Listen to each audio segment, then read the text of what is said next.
You're listening to Rodney Rogers Outdoors Radio, where we turn it upside down and look at the outside from the inside out. It's safe, it's legal, and we're having a blast. So put your shoes on, my friend, because we're going outdoors.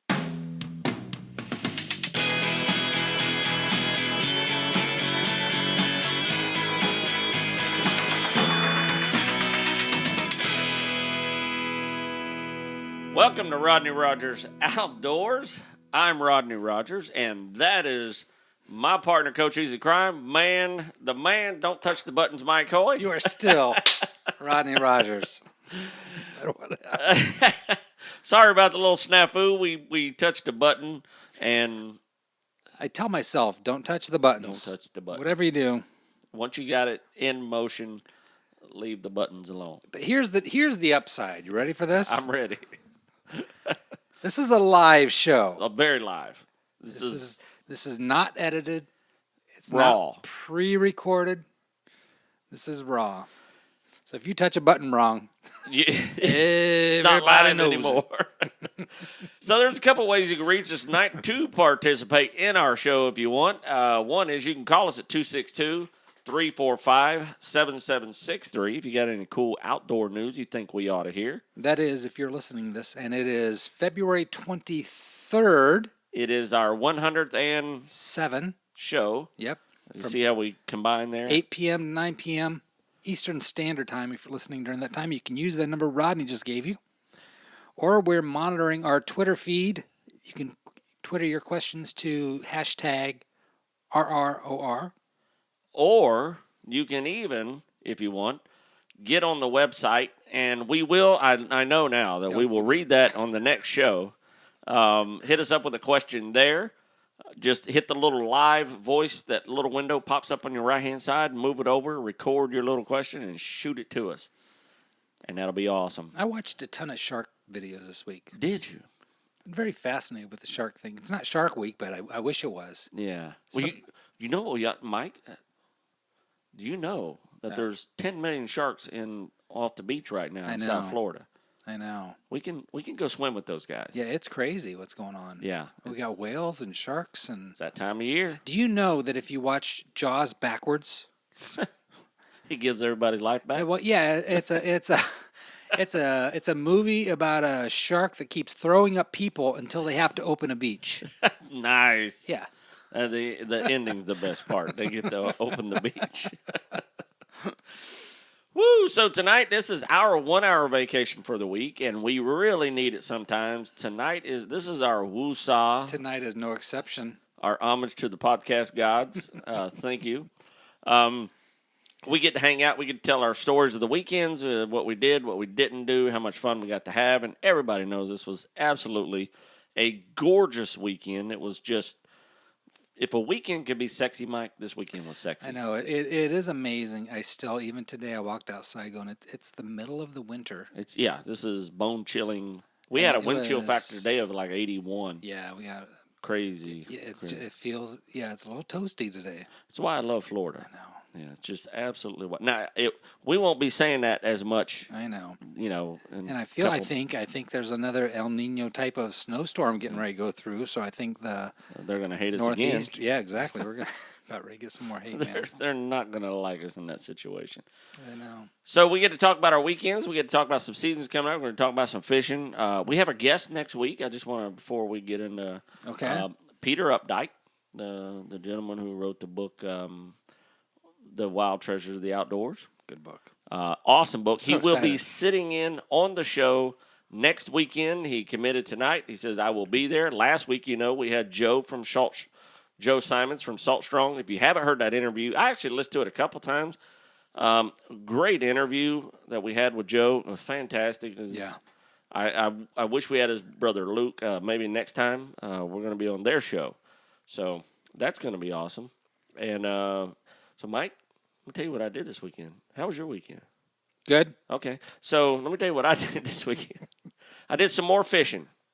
So, I am shooting for the 365 fish, one fish a day for the year. Would you like to know what number I am at right now? Are you ready for this? Let me guess. Take a guess. No, hang on. Uh-oh.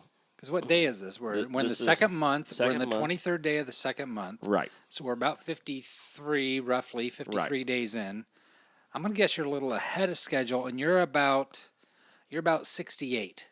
Oh, good one.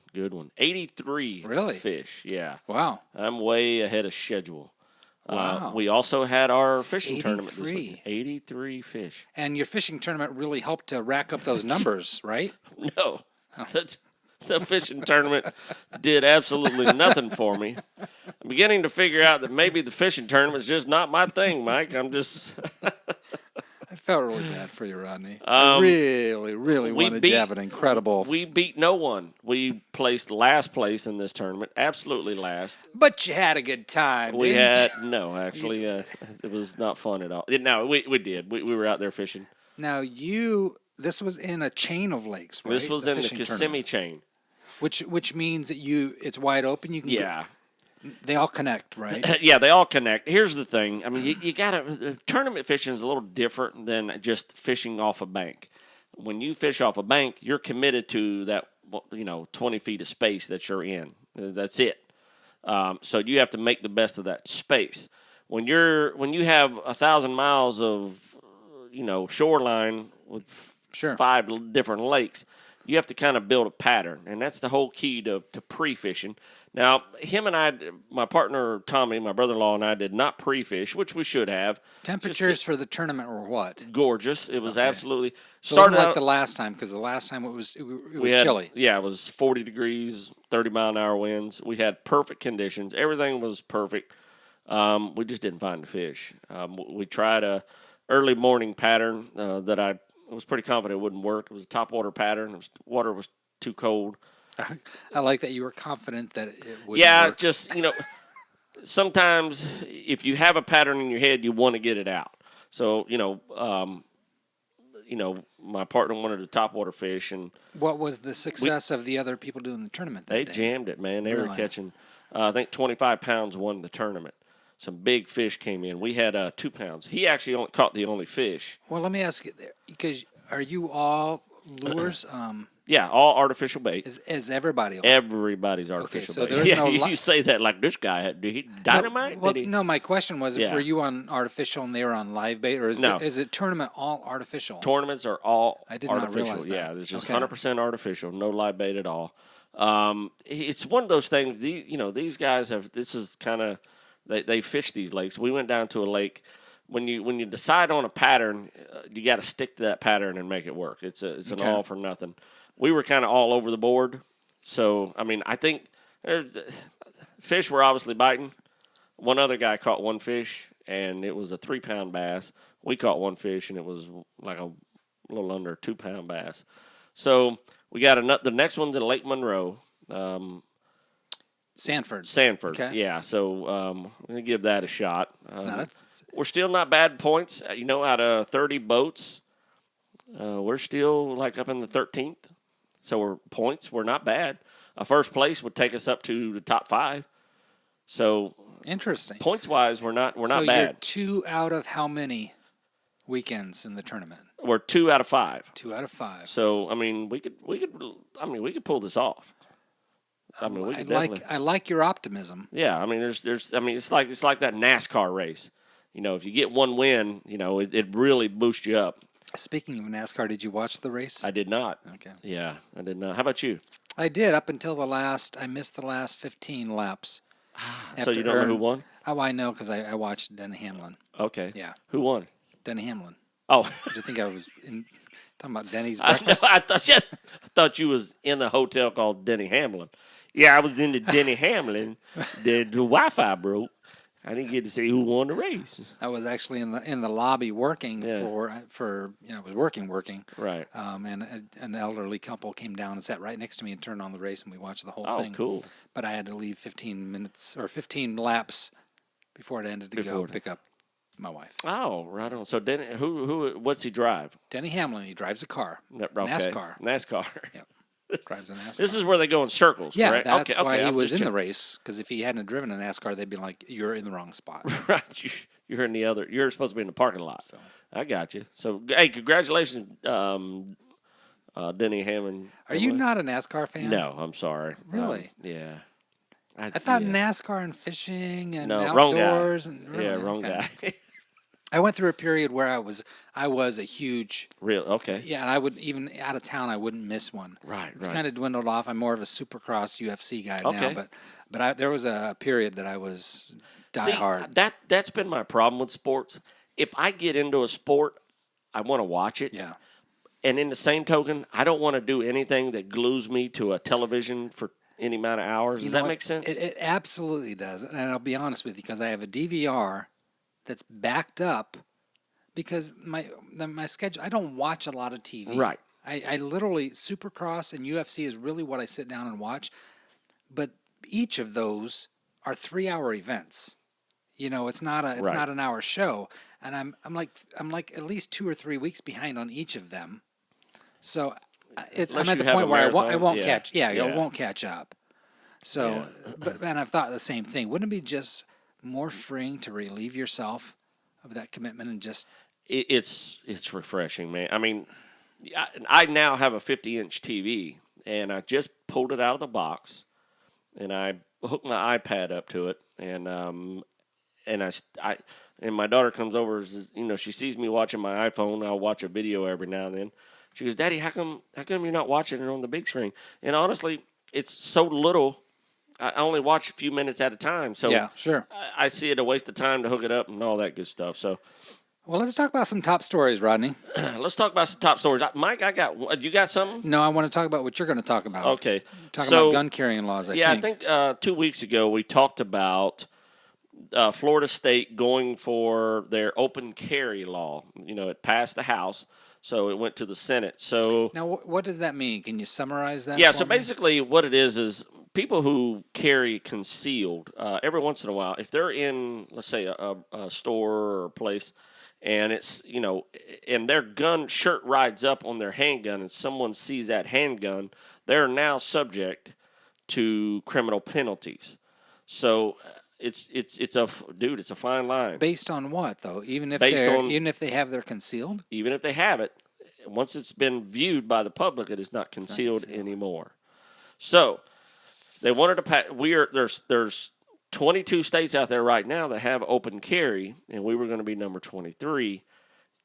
Or 44, I'm sorry, there's 44 states that have open carry laws with a concealed weapons license.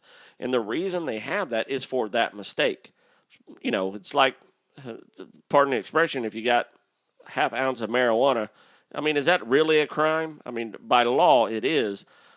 I know what you're thinking. But what I'm saying is, to what degree is it? It's legal in some states, but it's not legal here. And this is kind of, did I screw up on the analogy? I'm not. No, I do you understand. know what I'm saying. I understand what you're saying, yeah. So basically, you can be charged with a criminal offense and lose your concealed weapons license by someone seeing your firearm accidentally. Huge technicality. It is, and the ball's in their park. So this would have. That's interesting. I'd never really thought about that, Rodney. Yeah, so this would have helped. I'm trying to get his name. So right, the senator, Florida Senator Don Gatz called him out. Called the Senator Diaz de la Portilla. I think you nailed it. Did I? How'd I do? It sounds like a Catholic church, doesn't it?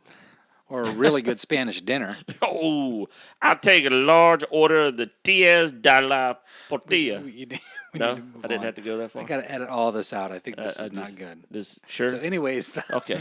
I'd let it ride. What the heck? So basically he shot it down and bragged about it. Our case in point about being live, actually. Yeah, exactly. He bragged about it, and that's where the Florida senator said, this is completely wrong. By him shooting it down, it doesn't even go up for debate. So, obviously, we're going to try it again next year. So, write this guy, look him up, and write him and say, look, we're not happy with what you did. Senator Diaz de la Portilla. How'd I do? You made me hungry. Again, you're starting it. Just saying. You're starting it, Mike. 2 orders, please. So make it a double. They shot it down. So for those of you that were with me and were happy that we had passed it thus far, it is now back to square one. So we are zeroed out on that one. That's kind of my top news. I was a little depressed when I saw that email. If you're listening to this show and you are not a member of the NRA, $19. If you sign up, I'm going to throw this at you. You ready for this? You sign up for the NRA in the next 2 days. Email me a confirmation saying you did. Here we go. Are you ready? Are you ready? No. You want to reconsider? I've got some hats. Okay. I'm willing to. They're the Fisher-Flage camouflage hats and visors. You tell me what you want. It's kind of limited, so I'll be happy to send you one. I'll mail it out to you. If you can, you don't have to send us your credit card info. Just send. Yep. Matter of fact, here's the hat right here. Mike will have it on. Pow. Camera switch. The camera guy switch over to Mike. Pow. Thank you, camera guy. We have a whole studio of camera guys in the next room. The Fisher-Flage hat. I've got a couple hats. And we'll do the visor now. This is like the I'm Home telling you, Shopping Rodney. Network. Look at this visor. Mike, you look sexy in that visor. That's what my wife said, and I've never been. Dude, you are total. She is not a visor person, but when I put this on, she's like, "That's very good." Yeah, that's you. So we'll send you out a visor. Sign up for the NRA. This is my free gift to you. This hat's a $20 value, and so's that other hat. So I mean, these are quality materials. The camouflage is actually redfish. That's the cool part about it. It's very cool. It is really cool. So sign that up. Send us an email of your confirmation. I'll send you a free hat. So how's that sound? You tell me if you want a hat or a visor. I'll tell you what's available. It'll be the first. I probably got 5 each, I think. Yeah, you might want to limit it because you only have so many. Yeah, it's like 10. I mean, I can do 10, I think. You're not giving mine away. No, not yours. So it's 9. Yeah, make it 9. Yeah, 9. Yeah, so I got 9. I guess I need to get on the bandwagon as soon as we're closed here. Yeah, you got your free hat. You need to sign up. Yeah, no. It's $19. I'll give you a $19 hat. And what is the advantage of being part of the NRA? Here's one of the cool advantages. The NRA, they're the guys on the front line that you and I don't see. They're the guys pushing for our Second Amendment rights. They're in the face. They have all the political dollars in place, and they direct it at exactly what the problem is. So they're pushing for elected officials that support the Second Amendment, not the ones that are trying to abolish it. So these guys are definitely the right people to have on your side. If you go on their website like I am right now, all the top news, they help you with questions. There's so much information here. It's kind of like the FWC when we go on there and we start plunking around. Exactly, yeah. This has the same thing. This tells you about your legal rights, your Second Amendment rights, what they really mean versus what you think they mean. They don't mean we're out there to hunt, have a gun for hunting. They don't care about hunting. So this is a big deal. This is absolutely a big deal. At one point in time, I thought, well, they're not going to, they're just not going to take our rights away from us. They are trying very hard. I'm sorry. I just jumped on a soapbox and went off of it. So if you're not part of the NRA, even if you don't have a gun, you're like, I'll never get a gun. This is not necessarily a person with a gun. If you don't, it doesn't mean you have to have a gun. It seems like when you say NRA, it's synonymous with radical. Right. Yeah. Exactly. But I suppose there has to be organizations that set aside for caring about these things. Absolutely. Yeah, these guys aren't there to push that radical agenda. They're there just to hold on to they're fighting just to hold on to your Second Amendment right. And I suppose like any organization, there are those members. There's always push it to the limit. Absolutely. We've got those everywhere. Prime example is Ted Nugent. Don't get me wrong. I love some Ted Nugent. I know. But he's intense. You know what? God bless him for being so intense, and he puts a lot of dollars into this political fight. Sometimes I just think he really don't really help. And when you listen to when he talks, he scares everybody. Scares me too. Well, you want to talk about some FWC stuff? Let's do it, man. All right. Spotlight on the Man. That's our new section. Our new segment. I love it. This is Spotlight on the Man. Say it again. Spotlight on the Man.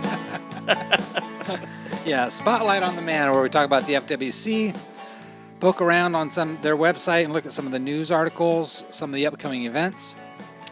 For example, March 1st, Rodney, snook Snook season.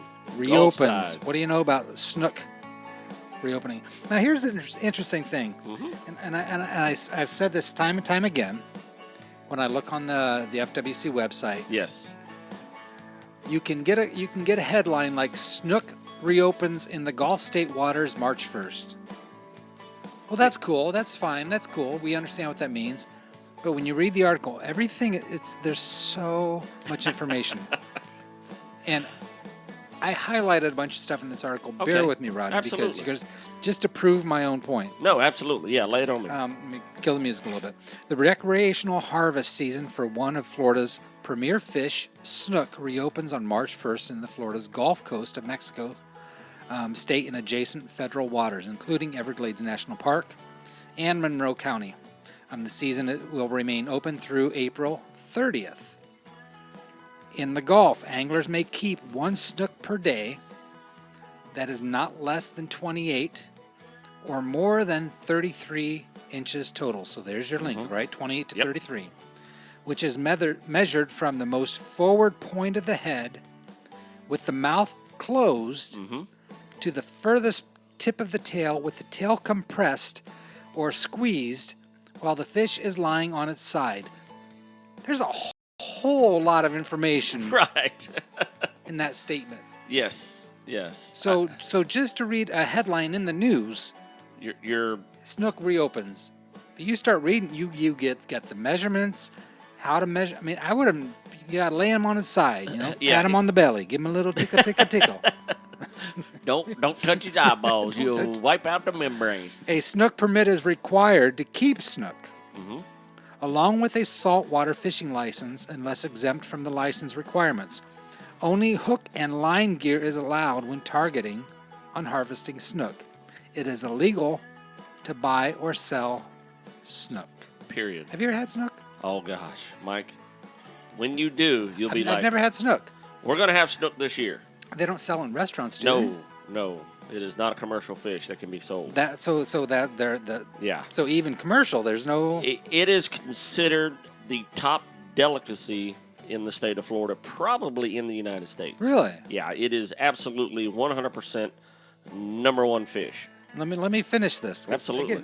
Again, this is just an article announcing that snook reopens in the Gulf waters. Snook are one of the many reasons Florida is the fishing capital of the world. The FWC encourages anglers to use moderation when determining whether or not to take a snook home during the open season. When choosing to release a fish, the FWC encourage anglers to handle it carefully to help the fish survive upon release. Proper handling methods can help ensure the species abundance for anglers today and generations to come. Exactly. Now, Go ahead. I want to finish one. Yeah, go ahead. This next thing I had no clue, Rodney. Okay, go How ahead. would I know? Because I'm here for you. Yeah. Researchers ask anglers who harvest the fish to save the carcasses after they are filleted and provide the carcasses to the FWC by dropping them off at participating bait and tackle stores.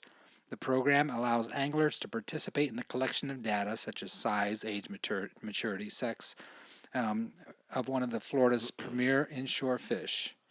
And so for a county by county list, you can go to myfwc//research, click on saltwater, snook anglers, blah, blah, blah, blah. But what's up with it? I have never heard of that before. Here's what that is for. Because you remember in 2010 we had the big fish kill? Here. These old fish. Basically what they're doing is they're researching this snook. They can tell a lot by its ear bone. It's otolith bone. It's just a bone inside their head. It's actually their ear bone. They can tell the exact age and diet of this fish. Did it, how it fared in during the cold weather, how much it grew, how much, there's so much information that they can tell. So when you save that carcass for them, they can pull that vital information out of that fish, as well as if the stomach is still intact, they can open it, see what the fish is eating. I mean, there's so much that this is, they can't just randomly go out and kill these fish and do this research. They're doing it on already filleted fish.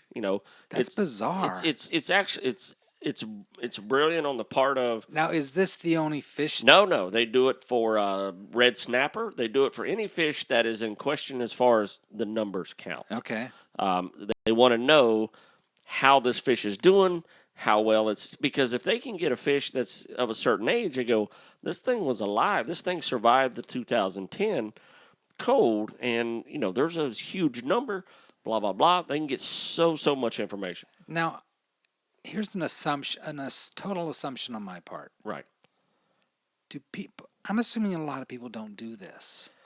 You'd be surprised the people that don't. Have you ever done it? No, I've never. Well, I haven't. Number one, it's snook or it's whatever these fish are. Yeah, I haven't caught a harvestable snook in several years. Okay. Honestly, everything I've caught has always been a lot smaller than the 28-inch. 28-inch snook is a big snook. Because this is assuming. I mean, you're probably gonna flay it that day when it's fresh, so you can put it on ice. Yep. But then you wanna bag the carcasses and drop them. Yeah, off a lot of times if you look up the bait shop that's near you, you can drop that carcass on your way home. And if you're a bait shop and you're listening to us, definitely see what you can do about getting involved in that and dumping a carcass on ice and say, hey, look, I want to do that for ourselves. Sure. Remember when I said I want to get the little electron microscope and let's do the scale thing. I mean, there's things that we can do for our own research, and I would love to turn it over, to what we learned. And well, very interesting. But what I said before is the size limit's 28 to 33. That is for the Gulf waters and Atlantic state and federal waters, including Lake Okeechobee and the Kissimmee River. The season is open through May 31st, and one snook may be kept per person per day. The size limit in Atlantic waters is no less than 28 inches and no more than 32. So it's an inch difference on the longer side. But an inch could get you in trouble. Yes. So we've talked about that difference between the East Coast, West Coast. And especially with snook. I mean, when you're talking inch on a bass or something like that, you're in that cusp. You're going to get warned, but you're going to get a ticket if you got a snook undersized. The snook limits. It's important to know what total length is, versus fork length. That's what you need to know. Total length versus fork length. And it says it right on the FWC. A fork tail is basically a mahi, a wahoo, something like that. That just has a fork in the tail that you can't pinch their tails. So a tail that you can pinch is usually 90% of the time total length. A tail that you cannot pinch is usually measured to the fork, which is the inside. Okay, the inside portion. Yep, the inside portion. So they'll say fork length and or tail length, total length. So, mackerel, stuff like that is fork length. Yeah, that's actually great information. Also to tell you, Rodney, it's official. Python season is over. Or the challenge. The challenge is over, the Python challenge. Do you know where they ended up? The official? 109 snakes? Very close. The official number was 102. Oh, 102. 102 okay. Prometheus were turned in to 2016 Python Challenge drop-off locations as of Thursday, February 11th. The pythons are being processed and logged by the FWC partners for the 2016 Python Challenge. And this will be the final update until the Python Challenge award ceremony on Saturday, February 27th, which is happening down in Davies County. Which is this down weekend. In South. Yes. 22, 24, 25, 27. Yeah, Saturday night. Which is this weekend. There you go. Yeah, so, and they'll weigh, I seen one guy caught a ton of snakes. I mean, there's just. Prize for largest. Most and largest. Most. Yeah. And then they're presenting the award for the Python photo. Oh, yeah, that's right. As well. How'd our photo do of our python? Buzzards? They rejected it going, that's not a python. It's a dead python. Yeah. Swampy pythons. So, yeah, so snook season, I'll actually be, you and I need to talk about this weekend. We got some potential exciting stuff. We'll talk about that off the air. All right. What do you got? I got one more thing. Lay it on me. And I know this is, I kind of take over the airways during this, but this is one of my favorite things is the FWC weekly report, February 12th through the February 18th. This represents some events the FWC handled over the past week. Okay. However, it does not include all actions taken by the Division of Law Enforcement. Again, I love this. This is your favorite part. I love this because every time I read it creates so many more questions, and I go, I didn't know that. Yeah. This is very interesting. Can't wait to get with Rodney and ask him. Officer Schultz on land patrol in the area of Cedar Key. That's the Keys? Yeah, Panhandle. Oh, Panhandle. Oh. Yep. And while driving over one of the local bridges, he saw a man harvesting oysters in the creek near the bridge. Mm-hmm. Officer Schultz drove past the area, exited his patrol truck. He got out. Here comes the man. He went back on foot and observed the man from a concealed location. Ooh, secret. So he got out and he hid behind some bushes. Yeah. I should do this in real lingo. And he saw the man fill a 5-gallon bucket, walk around the bend in the creek, and come back a few minutes later with an empty bucket. Ooh. So already I've got questions. Uh-oh. Officer Schultz watched this take place several times and then went to the man to ask about the oysters. The man said he was getting a few oysters for personal use. Uh-oh. And he knew the area was prohibited, but it was okay since he wasn't doing it commercially. Uh-oh.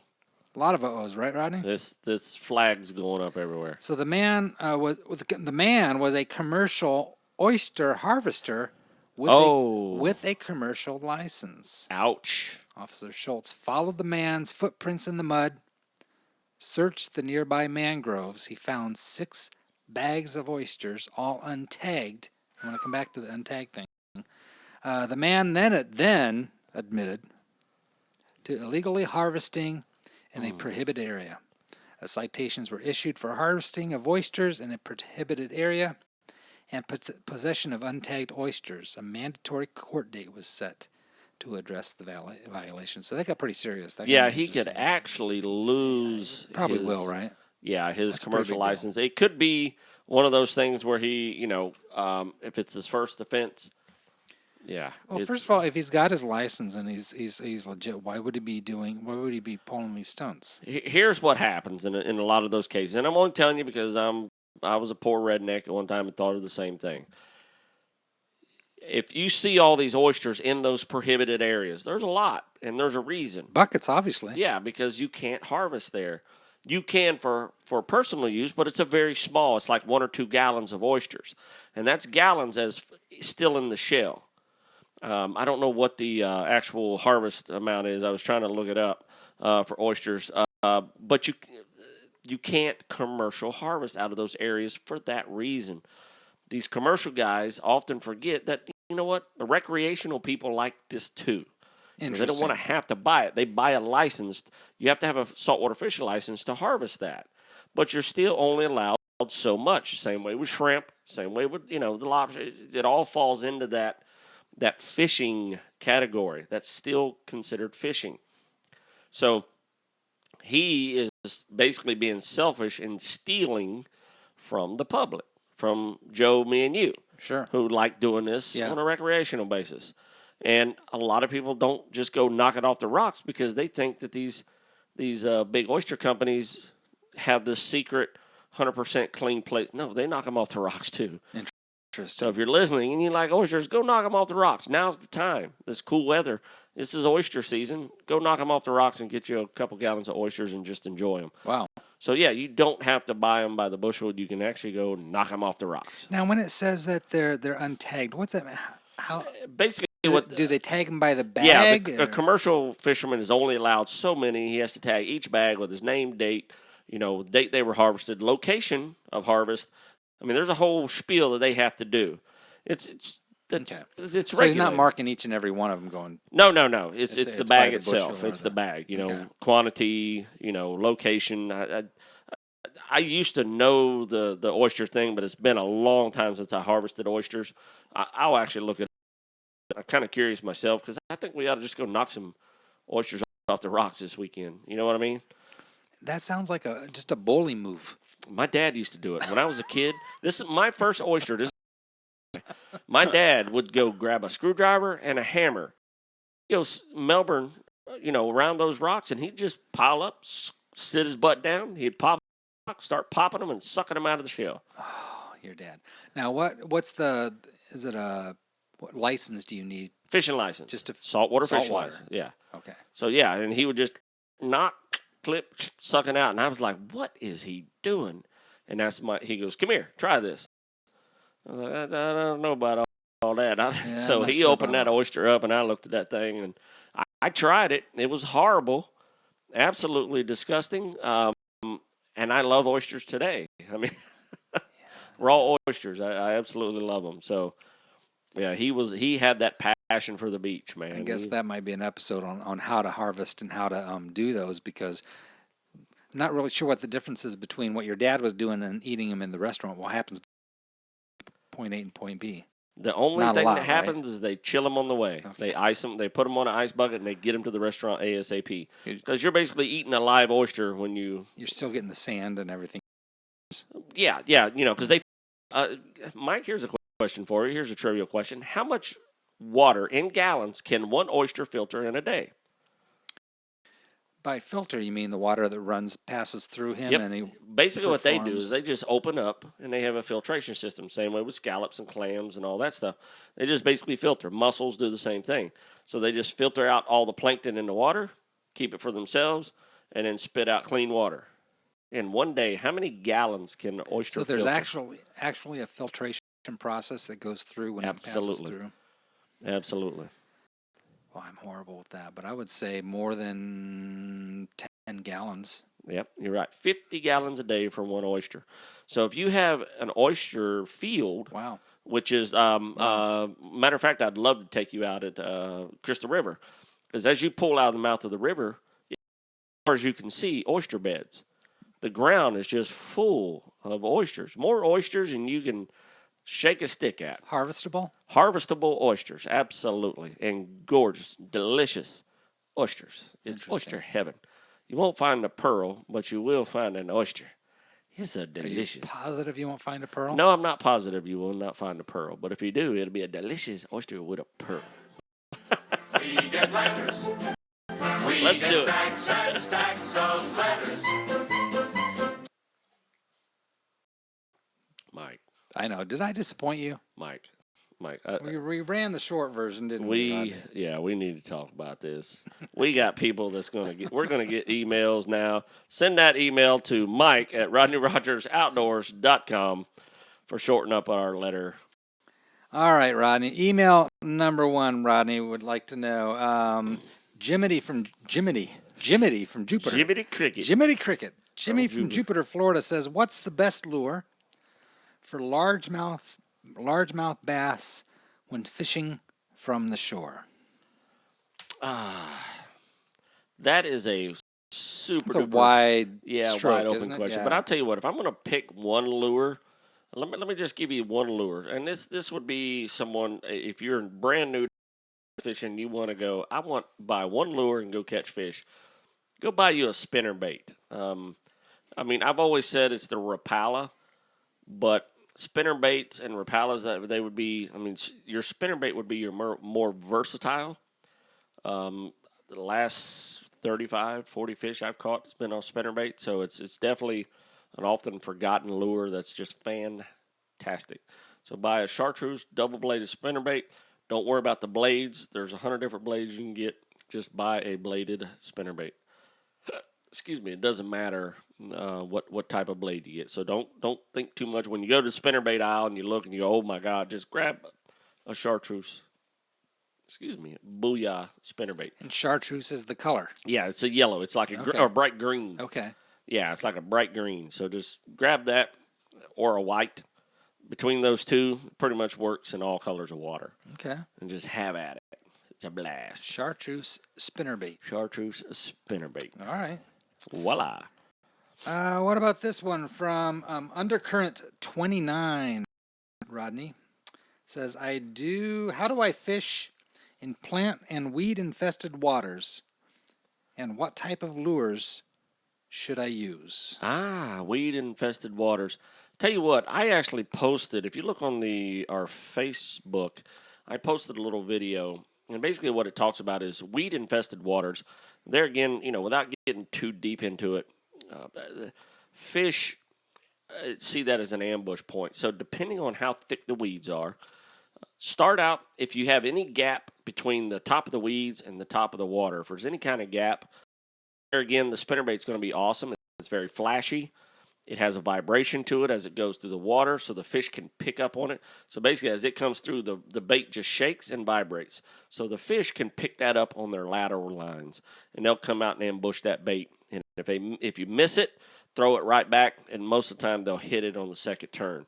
So if it's super, super thick, go soft plastic. Use a soft plastic with a heavy weight. Why is that? Because you can punch down into that vegetation. So basically what you're doing is you're coming across, and then if it's real sunny, you can do it without a weight, and they'll watch the silhouette on top of the thick vegetation, and they'll come up and crash it. If it's kind of cloudy, use a heavy weight and just let it drop, plunge it into the heavy vegetation. Shakes. Make sure you put a worm rattle in or use a weight with a rattle. I've got weights with rattles or worm rattles, because they need to pick up on that. And don't just put it in and pull it out. Put it in, give it some time, shake it around, give it some action, let it sit there for, 30, 45 seconds. Really? Give the fish time to locate it. Here's the problem. Fish without vegetation in a lake grow 30% larger than they do with vegetation, because the reason is the bait fish can hide too, so it's real hard for the bass to find bait fish. But in open water with no vegetation, they school and everybody gets and they eat well. Sure. Now, is there a difference? Can you distinguish between vegetation and structure? Because I know structure is good. Yeah, I mean, vegetation is technically structure. But does it become too overbearing, too much? Of course. And we have a tendency to want to get into that vegetation too much. There, like Lake Toho, for instance, we were in the vegetation. There's a lot of vegetation. There's a lot of, and I was telling my partner Tommy this weekend. They have a lot of places to hide, and that's one of the problems. So you have to, what we call flip, is you basically just put the motor in slow and you flip in that heavy vegetation with a rubber worm and a heavy weight, and you're just punching. You come across a bass that eats, you pull him out, you put him in your live well, and you punch, and you basically just do that all day. When you say punching, is that dropping it down, pulling it? Is it coming straight back up rather than dragging it across the vegetation? That's exactly right. Punching is basically a heavy vegetation on the top. Let's say we have floating vegetation. So what we're going to do is we're going to use a heavy weight, and it's just going to drop and punch through, and then drop up under the vegetation, and then we'll fish it, we'll dab it a little bit, and then pull it out. Well, now I'm also assuming part of his question, the way I was reading it, is how do you avoid, in heavy vegetation, is there certain lures or to avoid tangling it up? And because once you're reeling, correct me if I'm wrong, once you're reeling and you start snagging all the stuff, isn't that cast kind of foobarred? Well, here's the thing. If you're fishing near or around heavy vegetation, there's a couple baits. If you're using a soft plastic bait, you're actually hooking it up to be what's called weedless. So you're hooking the worm up to cover the tip of the hook so it doesn't hook on anything. So it can move through that vegetation flawless. Like if you're fishing a frog, a worm, and sometimes spinnerbaits can even run over logs because their hook is facing backwards. And as you bump the log, the head hits, picks it up, and goes right without hooking it. As opposed to using like a Rapala where you're just dragging it across and it picking up everything on its way, in its path. So, so those crankbaits, they're minor vegetation lures because they'll go bill first. They'll hit, bump, and pick up. A Rapala rides flat, so it hooks first. See what I'm saying? Yeah.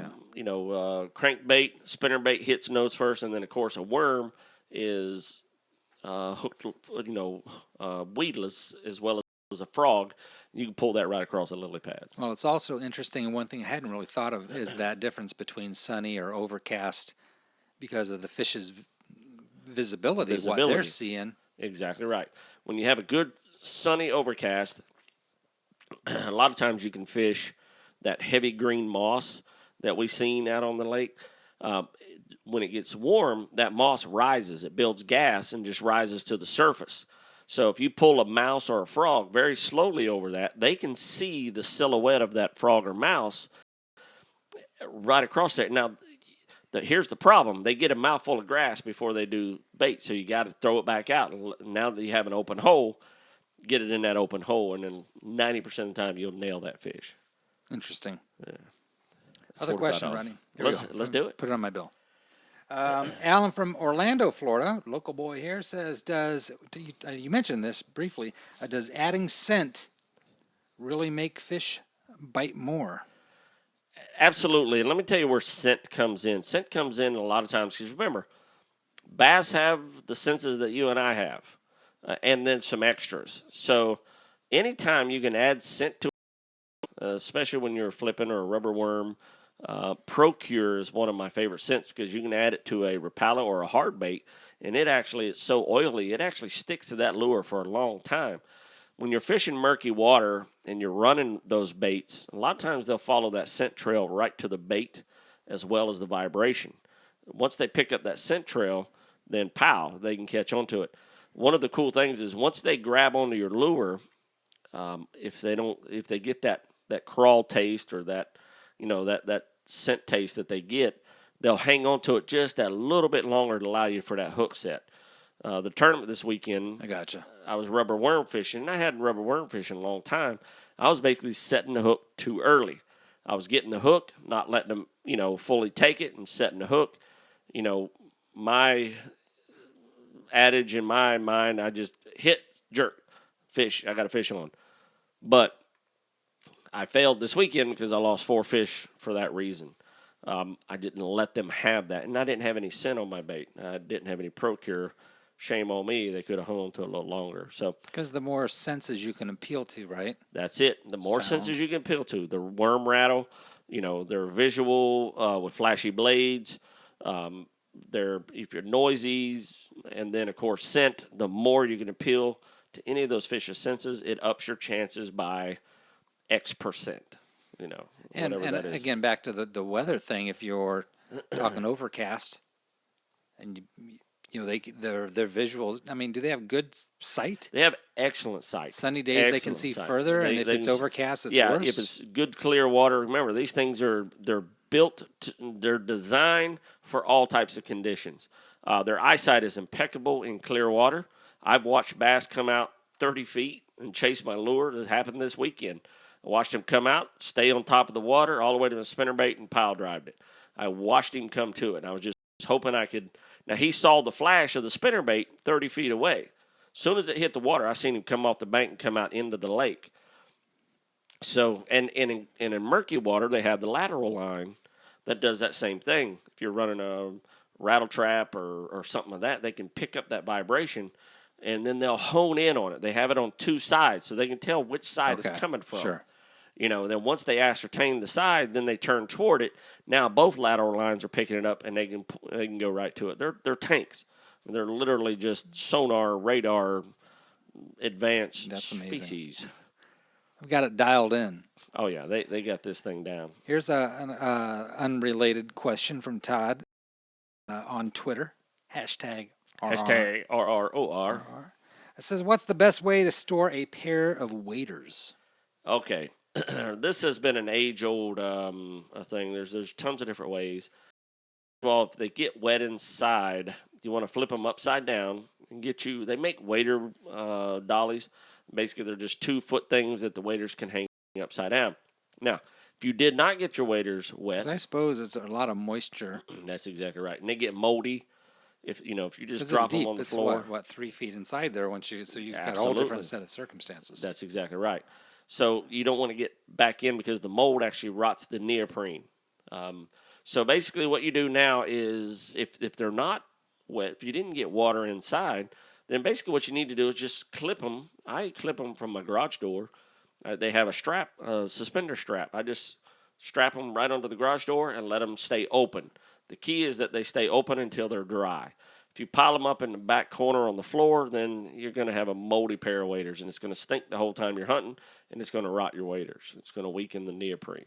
So clip them from a rack or a clothes rack or a rack in the garage, just so they're open, or upside down. Just put them on broom handles. Get you some broom handles, hang them upside down, lean them up against the wall if you have to. Is outdoors better? I guess it depends on the weather. You really and what's don't. Yeah, you don't want to leave them outdoors because if you leave them in the sun, then you'll get that UV light just destroys them. What's a good pair of waders cost? About $100. Is there a range? Obviously, like anything. Yeah, I mean, you want to pay about $100. Mine were $159. Now I don't have neoprene waders. I've had dozens of pairs of waders, and neoprene is my least favorite. And the only reason is in Florida, we don't need neoprene waders, and the water never gets that cold. One year it got a little chilly, and I wore long johns in. So I wear the baggy Cordera Gore-Tex waders. your typical. Nice floppy, rubber. Yeah. Now, is the neoprene, is that waterproof? Yeah. Oh, I yeah. didn't Yeah, realize it's that. waterproof. Okay. And, you got the waterproof boots on, but it's just hot. I mean, if you use them for anything outside of duck season, it's super hot. If you try to fish with them, man, you are just cooking in those things. But if you use the thinner, trying to think of the material they use, which is a Gore-Tex fiber. It's very baggy and it's very thin and it's very cool. So during the wintertime, you just wear thermal socks and thermal underwear. Sure. And during the summer, you just wear shorts, Okay. and you stay nice and cool. Yeah, but neoprenes, I've learned, are just super hot and not very comfortable. A little rough, just a little rough. But I fish with waders now. I didn't years ago, but I do now. So there you have it. Is that all our questions? That's all our questions for tonight, Rodney. I had a question come up that was asked to me, and the question was, I didn't know deer lost their horns every year. So it's actually a good question. Deer, for those of you that do not know, they lose their antlers. They do not have horns. Horns are permanent growth like cows and stuff like that. Now, Is there a season? they are seasoned. They are one of the fastest growing organisms in the world. So basically what happens is every spring, their horns just fall off. A little calcium builds up at the skull, starts loosening, and then What time of year? the spring right now. Okay. Well, end of winter, beginning of spring is when it starts to fall off. Because right now we're still in a hunting season here in Florida, Zone D, I believe it is, C or D. Okay. So, their horns just start to tear at the base, and then they just fall off. Then they'll immediately start growing another pair for next season. Males? Males, just the males. So, yeah, in case you didn't know that, moose, caribou, whitetail, mule deer, elk, I believe that's it. They got cues, deer, and black buck and stuff like that, blacktails. They lose their horns as well. So if they have antlers, they lose them. If they have horns, like the pronghorn, they do not lose them. They just continue to grow. And remember, that's all hair. Those hard horns are just all hair that hardens up over the... It's amazing. Yeah, I don't know if I realize that either. When they're in the Wrap velvet... my head around this as you're saying it. Yeah. So when they start growing in the spring, they're actually velvet. They're so soft to the touch. A lot of times, like I killed my first 8-point with a bow, still in the velvet here in the state of Florida. And it's actually pretty rare. Early bow season, you can find that late bloomer that's, has his, velvet on his horns. So I killed one of my first 8 points in the velvet, which was so awesome. Actually, it had just started to peel off. He was just starting to, rub it off. So I had it mounted with it starting to peel. So they preserved it with it starting to peel. That's just part of the process. That's part of the process. Yeah, I've actually killed two. I killed a 6-point in the velvet, and I killed an 8-point. The 6-point I killed several years later, and he was actually standing with a 4-point during archery season, and the 4-point had already lost his velvet. 6-point still had it. So, yeah, it was pretty cool. To kill a deer in the velvet is actually a pretty cool trophy. Interesting. Now, during the time of the year when they're just starting to grow, they're very fragile. I mean, if they bump their horns, it'll break them right off. There's no hardness to them. They're almost like a sponge, and they're full of blood. I mean, they're loaded with blood. So once they start hardening from the inside out, then they scrape the velvet off by rubbing it on the trees. And that's where you see a deer rub. Sure. You start looking for rubs, and that's them a rub line. So Interesting. yeah. So in case you didn't know that, looks like you got another question. Well, I want to clarify something because we might have misunderstood the actual intention of the waiters question, Okay. which I would have taken it the same way. Okay. But Todd's wanting to know what about after the waiters are dry. Because his question, what's the best way to store a pair of waders? He didn't necessarily ask, I got how do I get the water out of my waders? Once they're dry, you can just fold them and roll them up and put them in a box. I keep mine in a tote. I got a little Walmart tote, the little 20-gallon totes or whatever they are with the lid. Once they're dry, you just drop it in there, and they're good. Now, I'll tell you what I do put in there. Are you going to crease them like that? Wouldn't you want to keep them kind of in? No, you can crease them. Yeah, that's fine. Just roll them. Don't fold. Just Okay. you can fold them or roll them, but roll them's the best. If you just roll it, and I got for mine, I have this little thing of damp rid that I put in the tote Sure. with it. Just to kind of keep it. And if you can get one of those ones with the waterproof lids, that's even better. Or the moisture, they have a little seal around them. Right. I got one at Bass Pro. That's right. If you could put some sort of damp rid or some that's the keys. They baking keep that, soda or something like that. Yeah, keep that humidity moisture out of the Yeah, okay. So, we answered 2 questions right there. So, yeah, put you something, just roll them up. They're dry, put them in there, put your little damper. Honestly, if you keep those little, how you get beef jerky and you have those little packets of gel in there? You put beef jerky in your waders. That's what I was going to suggest, actually. It's teriyaki waders. It's teriyaki neoprene. Save those little packets anytime you can. You can use those for a dozen things. You can throw those inside the waders. Those little silica things? Yeah, those little silica things. Yeah. It helps keep, moisture away. You'd be surprised how much moisture those things keep out. Yeah. I keep them in a gun cabinet, that kind of You stuff. get them in electronics you buy. They're not chiclets, No, You're don't not supposed to eat them. Don't Yeah. eat them. They'll dry your guts out. That's what I understand. Your guts will be completely dried out. Mike, how'd we do? Always, as usual. We did awesome, didn't I we? said always, as usual. Always as usual. Good as always, as usual. What do you got? I got something here. What do you got? Mike, I want to talk about, did you know, I found this out. Have you been perusing the internet while you've been having a show here? No, this is something. This is if you go to Outdoor Hub, which is our source. It's one of them. It's my number one source. You know my number one source. Number one source is Okay. FWC, but FWC is not going Keeping it straight. They don't particularly I don't care wanna about mess with this the man. Yeah, don't mess with the man. In Zimbabwe Park, they are to cull 200 lions, and they're saying we have a lack of hunters to cull these lions. So that's Cull, C-U-L-L. What does that mean? cull means they got too many male lions per female ratio. So basically, Zimbabwe Park is a no hunting zone. So you're not Is allowed this down by the south side of Kissimmee, or is this on? This is Africa. Okay. Yeah, we're going to go across the pond here, way across the pond, lower on the equator. You know what I'm saying? Equator, down there, that equator. And they need, I just thought that was, I can't believe nobody's freaking out about it. We've not heard this. I mean, look at this. I mean, they just got, here's the problem. With so many male lions, the competition gets pretty fierce, and it ends up, they don't breed. It can cause some giant problems. So you have to keep the balance, But when you're in an area where there's no hunting allowed, there's no natural selection for lions. There's no lion eaters out there. Yeah. So, the population grows so big that they can actually run themselves extinct. Let's take, for instance, the caribou in Alaska and the snow geese.